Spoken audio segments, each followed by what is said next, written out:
Existiu no Egito uma fechada e misteriosa organização de sacerdotes cujo símbolo era o olho de Horus. Eram o poder real nas sombras atrás do faraó.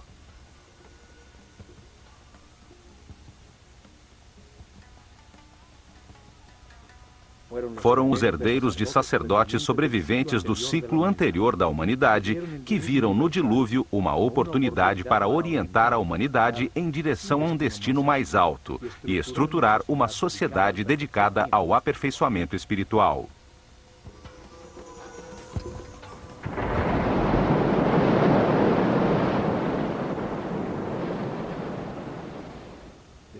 A partir do nada, ao redor de templos e centros religiosos, desenvolveram a civilização egípcia. E nos templos concentraram o conhecimento, o poder, a riqueza material e espiritual.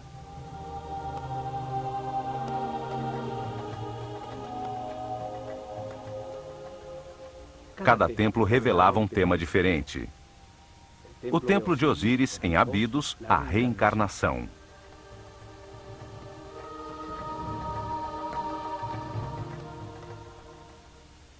O templo de Kom-Ombo, a dualidade.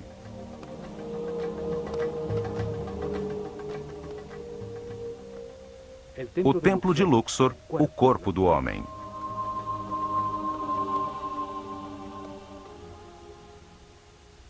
O templo de Hathor, em Denderah, a gestação.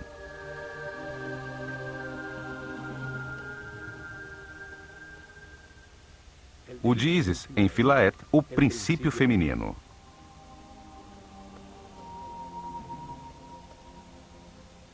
Cada templo ampliava o conceito do processo evolutivo. O templo de Horus, em Edfu, revelava a existência da iluminação.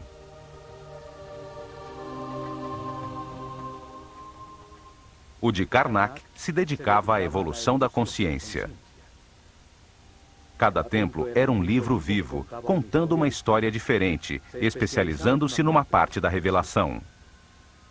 Os templos transmitiam o conhecimento através de histórias simples, cheias de mitos e personagens fantásticos.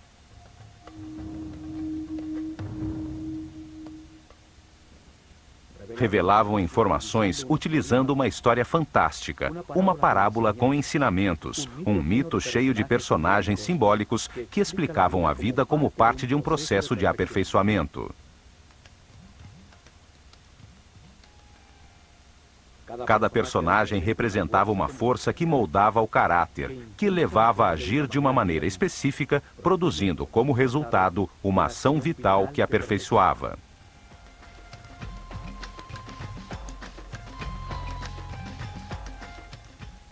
As formas dos personagens e a ação vital que representavam indicavam a sabedoria dos sacerdotes do olho de Horus. Para escolhê-los, estudavam profundamente os animais e insetos, até entender a sua função vital e o que se obtinha através dela.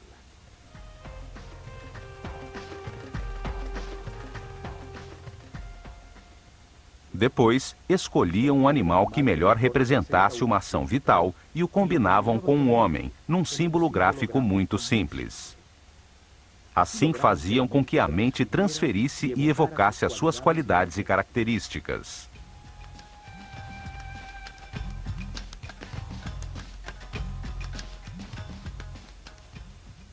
Um homem com cabeça de falcão convertia-se num ser que tudo vê, como um pássaro que evoca a liberdade e a leveza do espírito.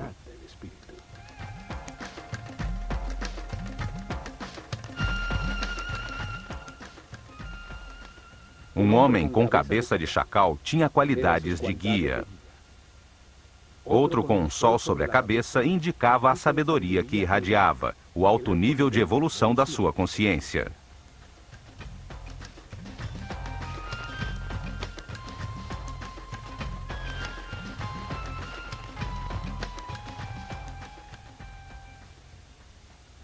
Um desses personagens simbólicos foi chamado de Osíris. Em Abidos, protegido do exterior por altíssimos muros, está o templo que relata a sua história. Um enorme complexo onde viveram milhares de pessoas.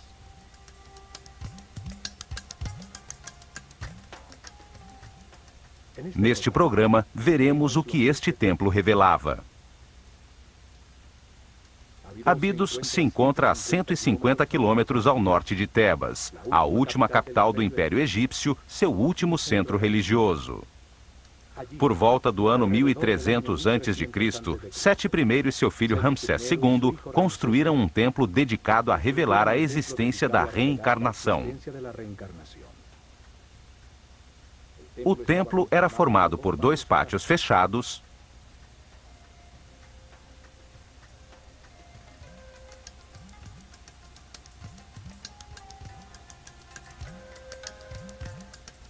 dois enormes salões com altíssimas colunas,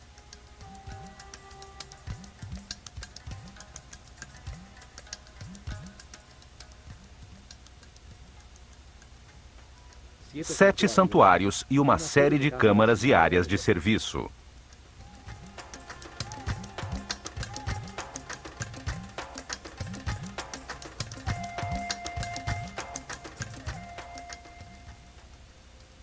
Osíris era o senhor da reencarnação. Representava a força que impulsiona o processo evolutivo do homem através de muitas vidas, transmutando-o num ser perfeito e imortal.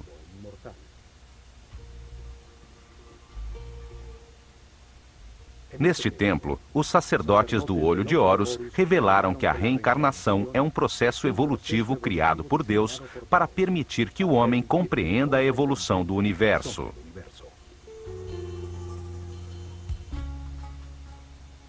A informação na consciência é ampliada lentamente, através de muitas vidas, para transformar a ignorância dos seus filhos em sabedoria. Um processo que converte espíritos inocentes em seres experientes, que entendem a razão da sua existência. A reencarnação transforma um ser denso e rígido que permanece na baixa vibração do medo num ser flexível, etéreo, que vive na frequência altíssima do amor.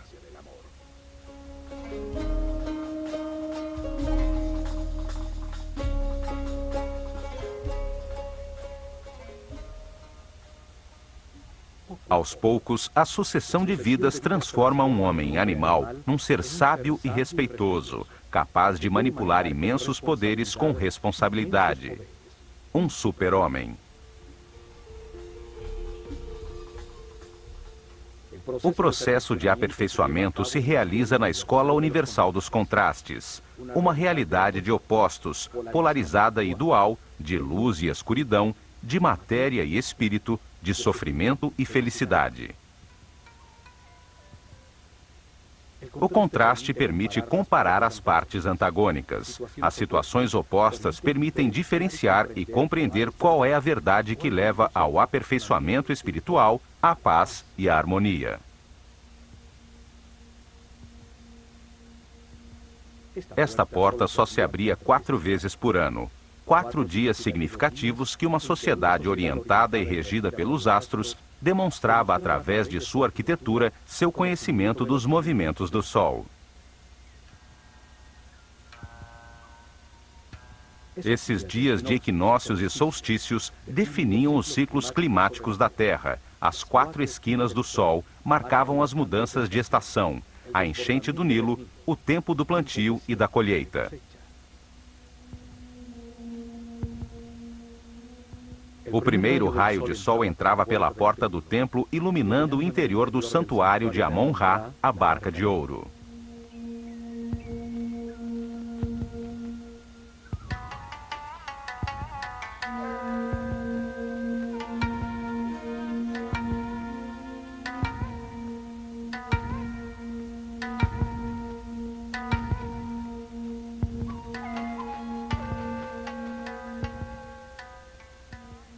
A nave simbolizava o caminho da consciência na Terra, o do Sol nos céus, a causa dos dias e dos anos num universo que nunca se detinha.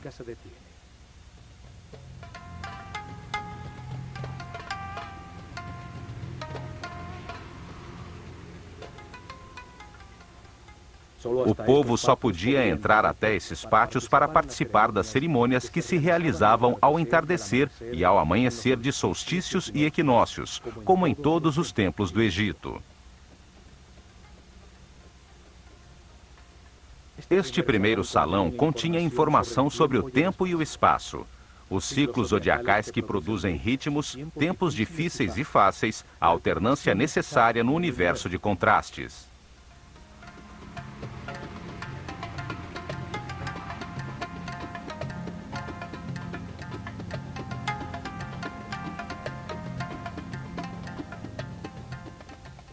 É nesse mundo de ciclos que o espírito encarna repetidamente para sentir na própria pele situações que lhe permitam compreender quais são os valores que estruturam o universo.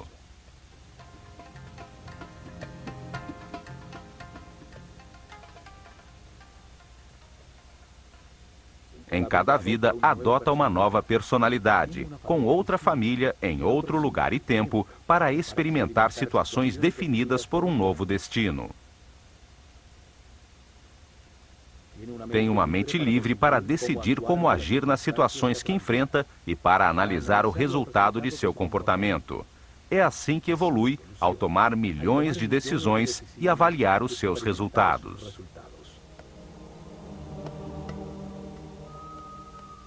Curiosamente, numa dessas vergas, há uns símbolos muito estranhos, que chamaram a atenção por sua semelhança com helicópteros e objetos voadores. Milhares de histórias se teceram querendo explicar o seu significado. Há os que dizem que nessas vergas foram escritas mensagens para os homens do futuro.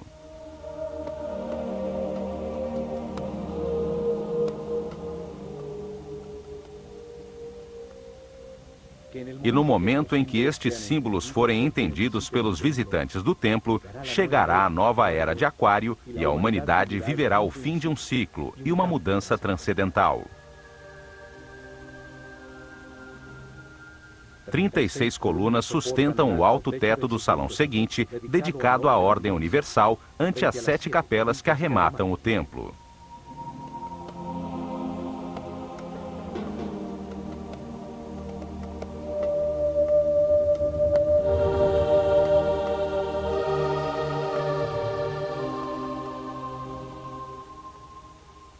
Num dos muros aparece Ísis, irmã de Osíris, que rege a consciência do homem, representado pelo faraó Sete I, que tem o cajado de pastor de toda a humanidade.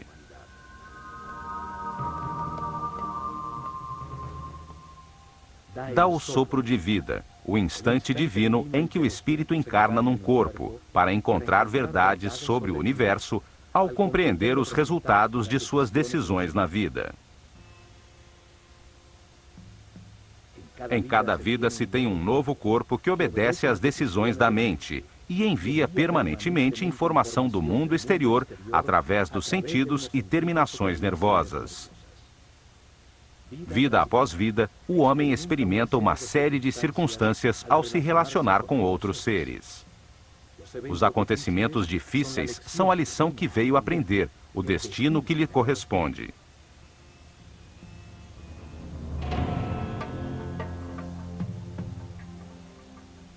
A reencarnação transforma o homem pouco a pouco num ser tolerante.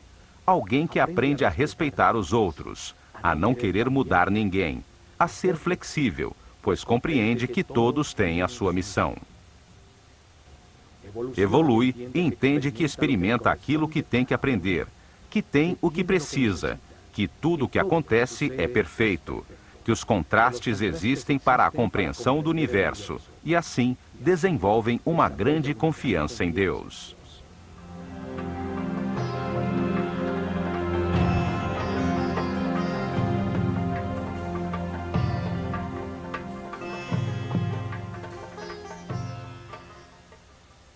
Transformam o sofrimento em paz, a intolerância em respeito, a agonia em harmonia. Encontra a felicidade. Assim, eleva sua energia vital, alcança sentidos e poderes e torna-se um ser invulnerável.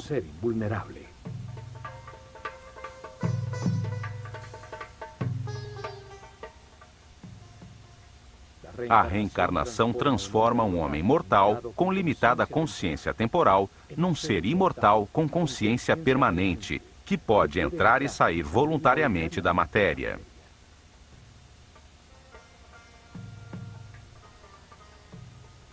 O homem tem mais que uma vida. A morte é apenas uma porta para mudar as circunstâncias e receber outro destino. Cada vida é uma lição diferente, uma parte do processo de aperfeiçoamento para chegar cedo ou tarde, através do respeito e da paz interior, à imortalidade. A revelação egípcia estabelece que cada espírito passa por esse processo de aperfeiçoamento durante um ciclo cósmico, uma volta do sistema solar ao redor do Sol central da galáxia. Durante esse período de tempo, 25.920 anos, o planeta Terra passa por cada uma das 12 constelações das estrelas que formam os 12 signos zodiacais na abóbada celeste.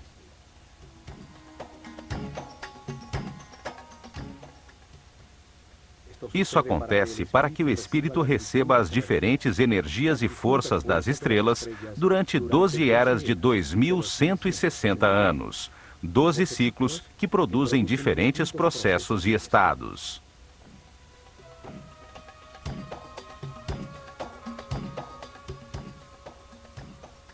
Durante essa volta, o espírito reencarna umas 700 vezes em diferentes corpos, lugares, tempos, circunstâncias, condições e personalidades.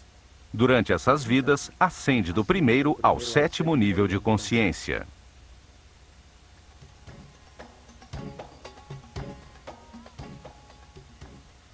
Em cada vida aprende algo diferente. Cada vez nasce marcado de maneira diferente pelas forças irradiadas pelas estrelas. Para revelar esse processo de aperfeiçoamento, de reencarnações, os sábios egípcios criaram o mito de Osíris. Uma história com duas forças opostas que se manifestavam na mente e no universo polarizado para permitir a evolução. A mente do homem, influenciada pela tensão entre essas duas forças fundamentais, decide comportamentos e ações que produzem resultados com os quais se aprende. O sofrimento permite entender a felicidade. A angústia permite entender a paz.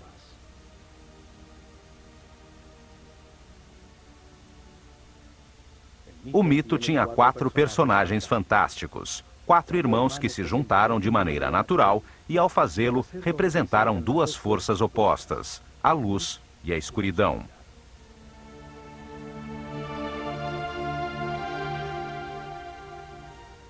Osíris e Ísis representam a força da luz, que impulsiona o homem à espiritualidade, à harmonia, a avançar para aperfeiçoar a consciência. São o motor das reencarnações.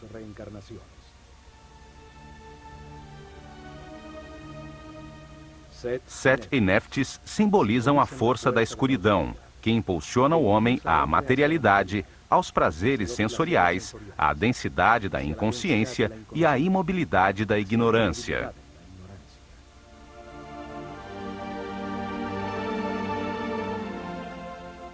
Osíris é a força ativa masculina. A vontade baseada nas certezas adquiridas, na informação verificada para impulsionar ações que produzam harmonia, paz e felicidade. A forma simbólica de Osíris é a de um homem envolto em faixas, um espírito envolto pelo corpo. Tem uma coroa branca, a consciência em formação sobre a sua mente, com 2 plumas laterais, as 2 forças polares do universo, a dualidade contraditória que lhe permite comparar para compreender a verdade.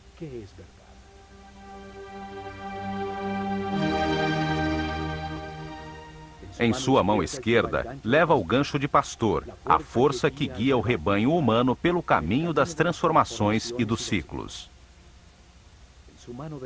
Na mão direita, leva o instrumento que separa as espigas boas das ruins.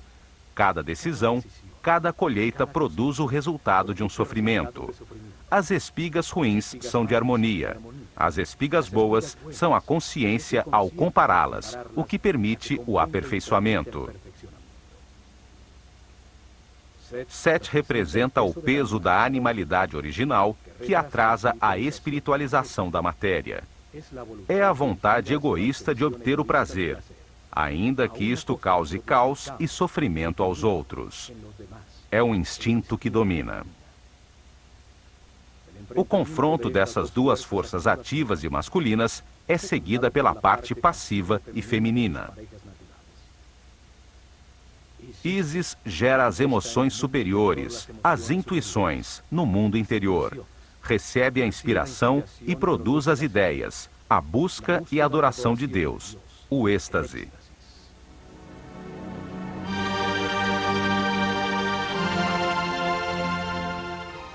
Néftis recebe as sensações e os desejos gerados pelo corpo.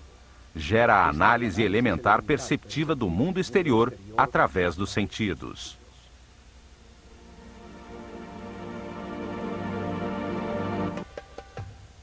Ao fundo do salão da Ordem Universal encontram-se 7 santuários que são o coração do templo. Explica as fases do Gênesis, a aparição do pensamento humano e os princípios divinos, as forças que impulsionam seu processo de aperfeiçoamento. O primeiro santuário está dedicado a Thoth e ao nascimento do faraó Sete I, que representa no templo o nascimento da consciência do homem no universo.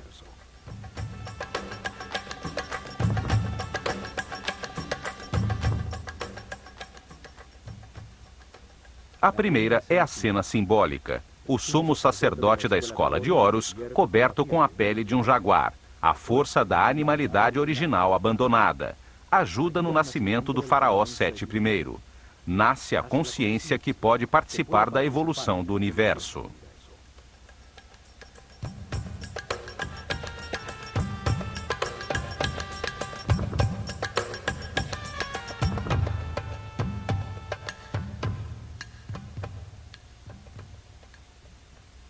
Thoth, um homem com cabeça de íbis, simboliza o verbo divino, que dá nome a tudo o que existe. Representa o princípio multiplicador do único Deus, que ao nomear, cria um ser divino. Thoth carrega o livro do destino, onde anota as transformações de cada espírito, os nomes e formas, as diferentes personalidades na cadeia de reencarnações que nos levam à imortalidade.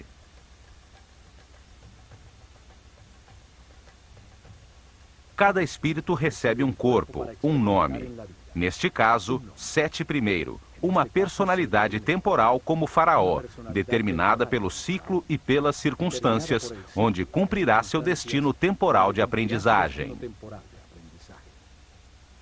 Thoth escreve em seu livro o nome dentro de um laço, chamado cartucho egípcio. Cada laço tem um nó na sua base e representa uma das vidas temporais do Espírito Eterno. O nome é a vibração da palavra divina que dá forma ao corpo e define a personalidade temporal do espírito encarnado. Em cada vida tem-se um nome diferente. É uma lição de cada vez. O destino define as circunstâncias que são necessárias viver para que se aprenda. Thoth é o escrivão dos céus. Arquiva a lição que o espírito encarnado deve aprender no livro do destino e, no momento da sua morte, escreve os sucessos obtidos. Ele é o ser responsável pela palavra, é o inventor da linguagem, da escrita e do intelecto que retém, compara e analisa. Ao lado de Thoth está Seshat, com a sua coroa de 7 pétalas. 7 é o número do processo. 7 são os níveis da mente do homem. Ela escreve na matéria o nome do faraó, dando lugar a seu atual ciclo temporal.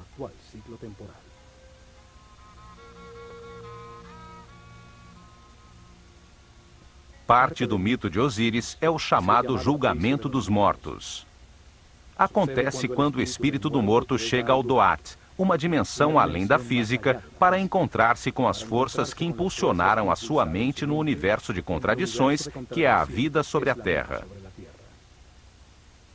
No Duat, revê a sua vida, avalia seus atos e eleva o que aprendeu sobre o universo até sua consciência permanente, antes de reencarnar, a fim de que continue o processo de aperfeiçoamento. Anubis, um homem com cabeça de chacal, guia o espírito do morto nesse mundo imaterial.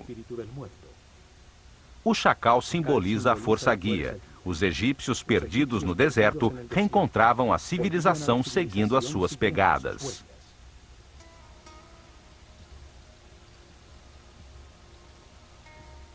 Anubis coloca o coração na balança dupla de Maat, a deusa da verdade e da justiça. O coração é o símbolo do que o morto sentiu, pensou, decidiu e fez. O contrapeso é a leve pluma da verdade que determina se aprendeu a lição devida. Precede a Thoth um homem com cabeça de íbis que simboliza o único Deus quando multiplica os seres da criação. Ele pesa o resultado de cada decisão, avalia o seu comportamento em cada circunstância difícil do seu destino, a lição essencial nesta encarnação. Ele escreve o livro do destino, os registros akáshicos, as transformações de cada espírito em seu processo de evolução, o nome que usou, a forma que adotou, o lugar onde nasceu, as circunstâncias que experimentou e os resultados obtidos. Uma estranha figura, composta de partes de vários animais, observa. Representa as formas encarnadas pelo espírito, as diferentes formas de animalidade original. É a força animal que impulsiona o espírito em direção à matéria, a paixão, o desejo, as sensações do corpo. É a força de Sete, o lado escuro de todo ser humano, o que atrasa o seu processo de evolução.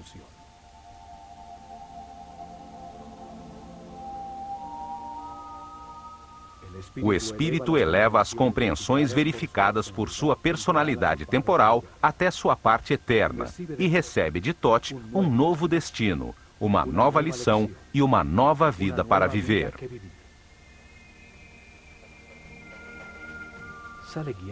Sai guiado por Horus, a luz de sua própria consciência, a que o espera no momento de sua liberação definitiva, quando terminam seus ciclos de reencarnação, porque já aprendeu tudo. Indica-lhe que entre no santuário de seu novo corpo, onde estão as outras forças que impulsionam a sua consciência. Ali, presidindo, se encontra Osíris, força que impulsiona o processo em direção à espiritualização e ao abandono das paixões animais.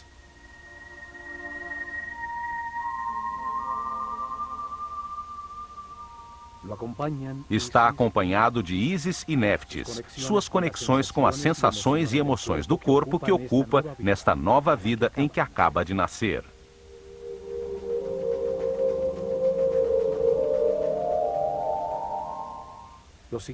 Os 3 santuários seguintes estão dedicados ao único Deus adorado pelos egípcios, aquele que está em todos os lugares.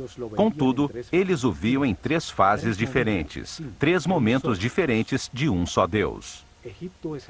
O Egito é um país de um só Deus, e sempre foi assim. Só que para eles, esse único Deus, essa única e total consciência, se manifesta no universo em 3 diferentes momentos do Gênesis. Os sacerdotes utilizaram 3 nomes diferentes para essas 3 fases da criação, para comunicar fácil e gradualmente como compreendiam Deus. Na primeira fase da criação, antes da manifestação do universo, existia apenas um Deus absoluto, a unidade inicial, a quem chamaram de Aton-Ra. Nunca foi representado com uma forma física, e nos hieroglifos era desenhado como um disco dourado, um sol simbólico, fonte da luz. O santuário de Aton-Ra era o primeiro dos 3. Atum-Ra é o Deus absoluto, que existia antes da manifestação do universo. Ele é a unidade, a matéria-prima, o caos que contém tudo em potência, o nada, o grande princípio, a própria essência de todas as coisas, o Espírito Divino, eterno, imutável, que sabe tudo e está em todas as partes. O santuário seguinte é o de Ptah, Deus na hora em que a sua vontade manifesta a criação e dá lugar ao universo. Na segunda fase, Deus ativa a sua vontade, sua energia divina, para manifestar o universo e cria a matéria. Esse Deus que cria o universo foi chamado de Ptah. Nos escritos sagrados está representado por um homem envolto em faixas, que segura um bastão composto de 3 símbolos. O Ankh, ou símbolo da energia vital criadora, que se manifesta como vida nas pulsações do sistema vascular. A força divina é chave da vida. O Uas, que representa a artéria principal, simboliza o canal por onde flui a energia pelo corpo. Também tem a forma de um bastão que utilizavam no campo para controlar serpentes. O controle da corrente vital, a serpente energética, o Kundalini que sobe pela coluna vertebral. O Djed, que simboliza o eixo de crescimento e desenvolvimento de todo ser vivo, a coluna vertebral que estrutura todos os seres, dando forma aos diferentes corpos. O bastão de Ptah tem, portanto, uma profunda simbologia referente à energia que gera a vida. Ptah representa o momento em que a vontade ativa de Deus manifesta uma força sobre si mesmo que condensa sua substância original, a que chamamos espírito. Este reage, criando uma força contrária expansiva que põe o universo em movimento. Essas 2 forças contrárias polares produzem momentos de equilíbrio que criam o cosmos, os planetas, a natureza. Os cientistas atuais chamam esse momento de Big Bang. A força que condensa é chamada de força centrípeta. A reação expansiva chamam de força centrífuga. Desde Einstein, se aceita que a matéria seja uma forma de energia, uma coagulação ou condensação de luz. O espírito é considerado a substância original, que por sua própria natureza imprime sobre si mesma uma força que a comprime num volume, na matéria, que é luz com densidade. Ao fazê-lo, gera automaticamente uma força contrária, que tenta soltar-se da forma em que está comprimida, conseguindo como resultado o movimento e o tempo. A terceira e última fase da criação é quando Deus cria o homem à sua imagem e semelhança, com a mesma capacidade de criação e de consciência. O chamaram de Amon-Ra. O principal símbolo de Amon-Ra é sua enorme coroa, que simboliza a consciência que toma forma no mundo dual. Por isso, está dividida em 2 ramos que saem da unidade. Cada ramo tem 7 folhas, 7 níveis por onde passa a consciência, desde o momento em que encarna pela primeira vez no corpo de um homem, até o momento em que se ilumina, livrando-se das limitações materiais. Quando a classe dos sacerdotes desapareceu, o sentido desse símbolo se perdeu. Isso fez com que se acreditasse que praticavam a idolatria, num sistema religioso com muitos deuses. No entanto, o Antigo Egito sempre acreditou em um único Deus. Basta entender o sentido de cada símbolo para revelar a sua aparente complicada teologia e descobrir que é tão simples quanto a sua geografia.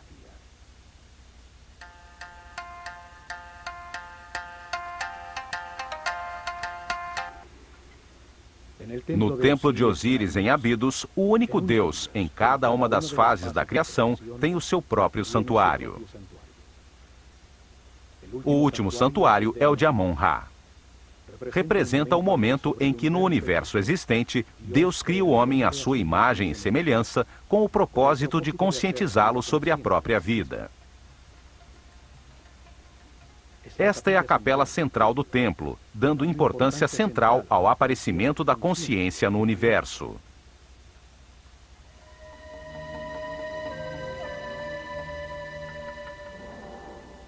Em seus muros aparece o símbolo do deus Amon-Ra e o faraó, como o homem consciente que agradece pela vida, aceitando suas partes de luz e de escuridão, de gozo e de dor, compreendendo-a como um processo de aperfeiçoamento.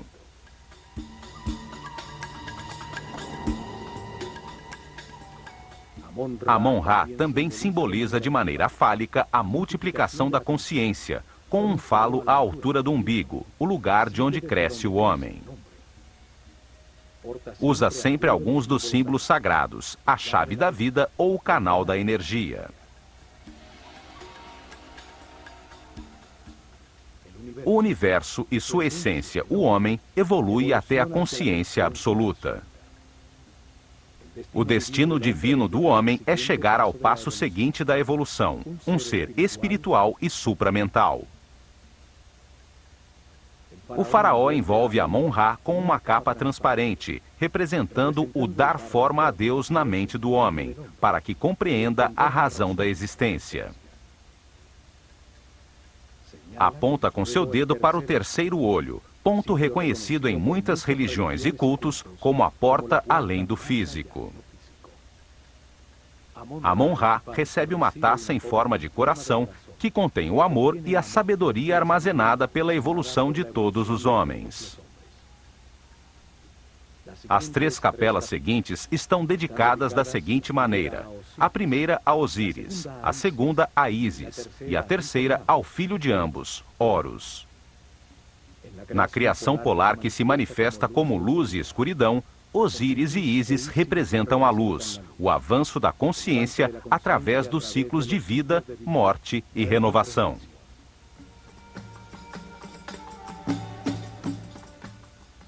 A polaridade contrária é representada por Sete, a força da escuridão que detém o homem, a matéria condensada, as paixões animais.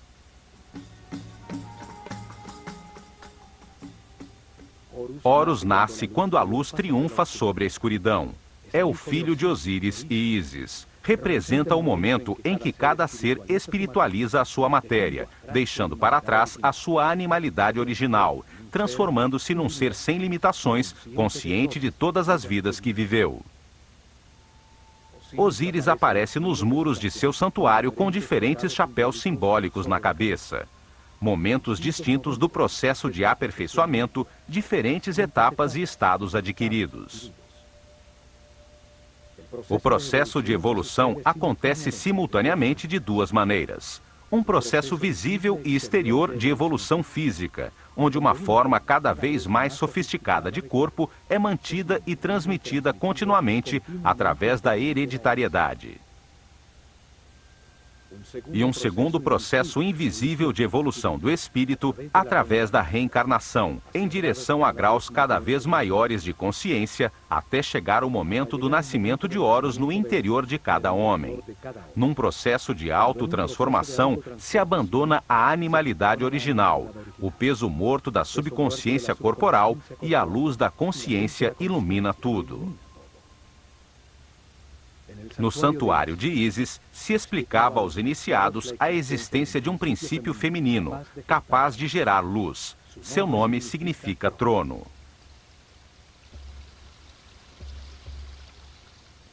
Cada imagem simbólica expressa um pensamento de uma maneira muito simples, além da linguagem. Na filosofia esotérica, se diz que cada símbolo tem 7 chaves.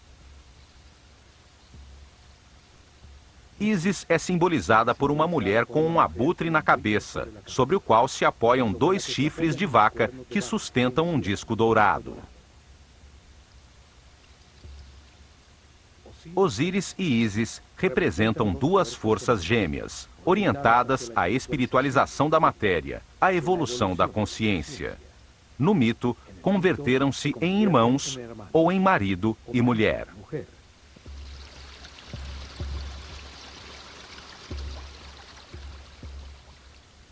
O abutre é um pássaro que voa e que é totalmente dedicado à sua cria. Em seu interior, transforma as substâncias em decomposição, convertendo-as em alimento, em nova vida. A vaca representa o princípio nutritivo. Seus chifres têm a forma da lua, a mãe dos ciclos. Sustentam o disco dourado, a luz do sol, fonte da vida, a luz da consciência.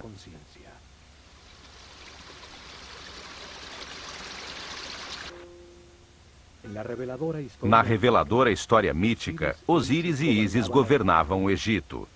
Deram forma às suas leis, foram um instrumento da civilização, ensinando o respeito e a busca de Deus.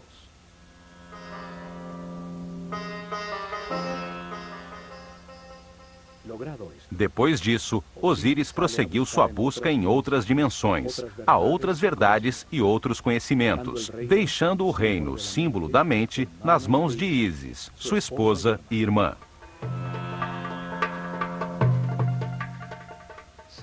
Sete, seu outro irmão, a força animal obscura, queria apoderar-se do reino, da mente do homem e de Ísis, por quem estava loucamente apaixonado. Quando Osíris regressou, Sete, em conspiração com outros 72 nobres, o convidou a um banquete ao qual levou um belo sarcófago talhado na madeira, do tamanho exato de Osíris. Declarou que o daria de presente a quem se ajustasse nele perfeitamente. Um a um, eles experimentaram, e quando Osíris se deitou em seu interior, os conspiradores fecharam a tampa e selaram-na com chumbo. Depois atiraram o sarcófago no Nilo. Sete, que representava a parte animal e passional de todo ser, tomou posse da mente, limitando-a às sensações e desejos do corpo.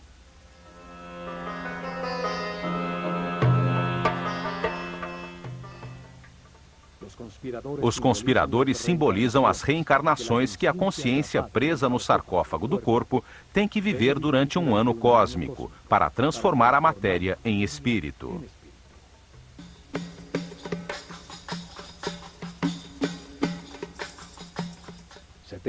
Setenta e dois anos se passam, enquanto a Terra percorre um arco de 30 graus de cada constelação na abóbada celeste.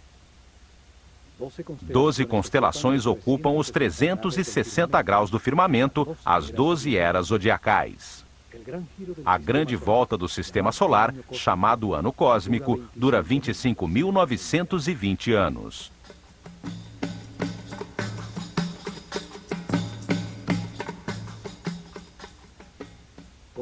Segundo o mito, o sarcófago com Osíris chegou às costas do Líbano, onde, preso a uns galhos de tamarga, converteu-se numa bela árvore que o contém em seu interior. O rei desse lugar viu a bela árvore e a cortou para fazer uma coluna do seu palácio, sem saber que o sarcófago continuava incrustado em seu interior.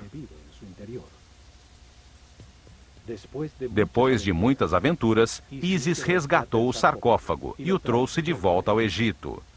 Quando Sete descobriu, cortou o corpo de Osíris em 14 pedaços e espalhou-os por todo o país.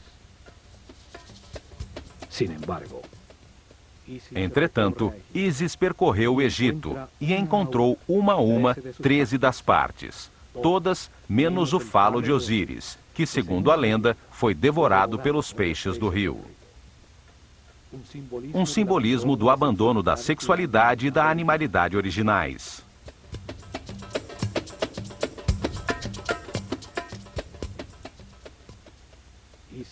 Ísis, ajudada por Thoth, conseguiu unir os pedaços do corpo de Osíris e teve uma comunhão espiritual com seu marido.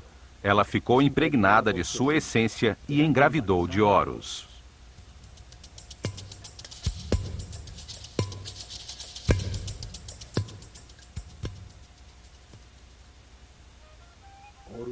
Horus representa a iluminação, quando se abandona a roda de reencarnações, pois já se adquiriu a sabedoria necessária para não perder nunca mais a consciência adquirida.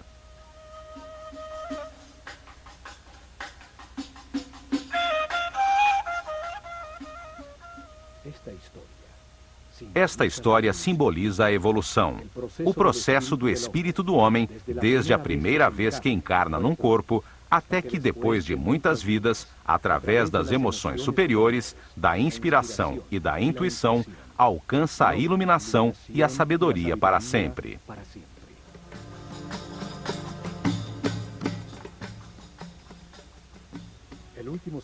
O último santuário do templo é o de Horus, a porta que se abre às estrelas. Horus representa o momento da ressurreição, da iluminação e da imortalidade. O fim das limitações materiais, o momento de ver todas as vidas vividas, mantendo para sempre a consciência adquirida. A revelação afirma que o espírito do homem, depois de muitas vidas, chega a um nível de sabedoria em que compreende a razão de sua existência e as forças fundamentais do universo. A compreensão obtida por seu espírito, com o resultado das experiências de muitas vidas, o leva ao ponto de harmonia, em que pode libertar-se da roda de reencarnações e limitações da matéria.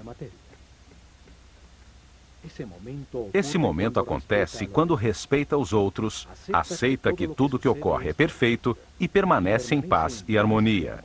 Quando armazena altos níveis de energia vital e resolve, com toda a sua vontade, buscar a Deus em somente uma vida.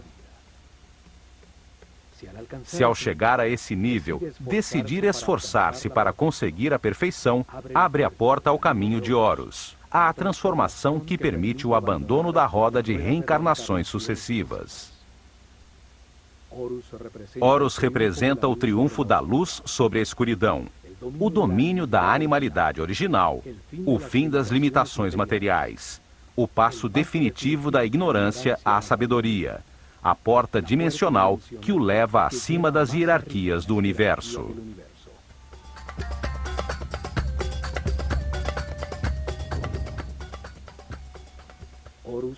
Horus é simbolizado por um falcão dourado que tudo vê, que voa livre como um espírito, por cima das circunstâncias materiais. Todos avançamos e reencarnamos, impulsionados pela força de Osíris, e levamos dentro de nós a semente de Horus, a passagem à imortalidade e à consciência permanente. Só poderemos chegar lá aprendendo a ser flexíveis, a valorizar o que temos, a aceitar as circunstâncias e as pessoas que nos rodeiam e a agradecer pela oportunidade de estar vivos, para tomar consciência de que fomos criados por amor.